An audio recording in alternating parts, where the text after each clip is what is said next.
Après plusieurs jours d'hésitation, le président américain Donald Trump a choisi d'utiliser la manière forte dans son combat avec le Congrès. La Maison-Blanche a annoncé hier qu'elle refusait de coopérer à l'enquête en cours en vue d'une éventuelle procédure de destitution lancée par la majorité démocrate le 24 septembre dernier.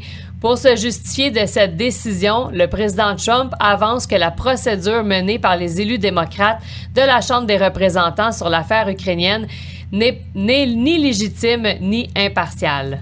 C'est quand même ironique. Ça fait 2 ans que les démocrates essayent de coincer Trump avec une histoire de collusion avec la Russie et finalement, c'est une histoire de collusion avec l'Ukraine qui a le plus de chances d'aboutir. Et là, Benoît, afin qu'on parte tous avec la même base, pourrais-tu nous résumer les grandes lignes de l'affaire qui a mené les démocrates à entamer une procédure de destitution? Oui, certainement. Toute l'histoire a commencé le 12 août dernier, lorsqu'un lanceur d'alerte, qui est un agent des renseignements américains, qui a sollicité ses supérieurs parce qu'il croyait que Trump avait fait une histoire d'ingérence avec le président ukrainien en demandant au président ukrainien d'ouvrir une enquête sur le fils de Joe Biden, Hunter Biden. Il faut savoir que Joe Biden, c'est un des principaux candidats à la chefferie pour les élections américaines de 2020. Dans ces échanges-là, on accuse Trump d'avoir fait du chantage au président ukrainien en menaçant de geler une aide militaire à l'Ukraine s'il ne rouvrait pas l'enquête.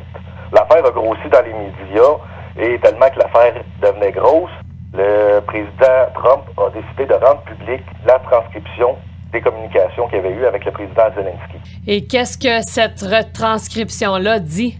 Trump a effectivement demandé au président Zelensky de se pencher sur l'affaire entourant Hunter Biden et il a proposé que son avocat, Rudy Giuliani, aide à collaborer dans cette enquête-là.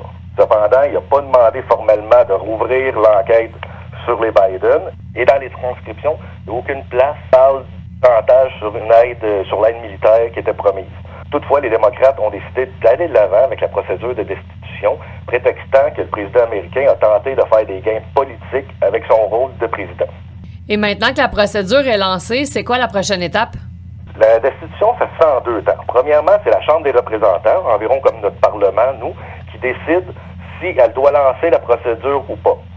Ça, la Chambre des représentants aux États-Unis, pour l'instant, c'est une majorité démocrate.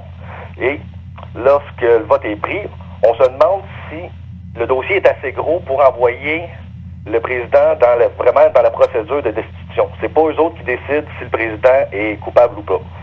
Si le vote passe, ensuite, on envoie le dossier au Sénat. Le Sénat, c'est 100 membres, c'est deux sénateurs par État, et pour voter la destitution formelle, il faut que 2/3 de la Chambre soient favorables à la destitution. Le Sénat peut juste demander la destitution sur des cas de trahison, de corruption ou d'autres crimes dits importants. Et si jamais il y a 2/3 des votes, qu'est-ce qui va se passer? Si le 2/3 des votes est obtenu, on a une destitution, mais il n'y a pas d'accusation légale là-dessus. Ensuite, si les accusations sont trop grosses et que le président mérite d'être en prison, c'est un tribunal normal qui va juger. Ça passe par le processus normal de justice. Et à l'heure actuelle, est-ce qu'il y a des chances que la procédure de destitution aboutisse? Il faut savoir que les procédures de destitution, c'est vraiment des procès hautement politiques. Ça dépend beaucoup de l'opinion publique du moment et ça dépend aussi beaucoup de la composition des 2 chambres présentes. Comme je vous ai dit, la Chambre des représentants a une majorité démocrate, donc le vote a passé quand même assez vite là-dessus. Cependant, le Sénat est républicain et il faudrait environ qu'une 20aine de sénateurs républicains décident de voter pour la destitution de Trump pour que ça arrive. C'est hautement improbable pour l'instant.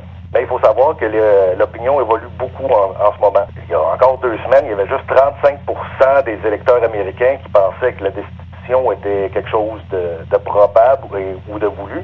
Mais maintenant, on est rendu à plus de 50% de la population américaine qui souhaite voir une procédure de destitution commencer. Mais pour l'instant, la chose qui est le plus ironique, c'est que c'est Joe Biden qui écope le plus dans toute cette affaire-là.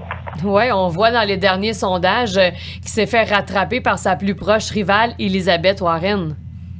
Oui, depuis avril, Joe Biden s'en allait allègrement vers une victoire pour l'investiture démocrate pour les prochaines élections. Mais selon les derniers sondages, Elizabeth Warren serait rendue au coude à coude avec Joe Biden. Et le numéro 3, Bernie Sanders, a environ 15% des voix.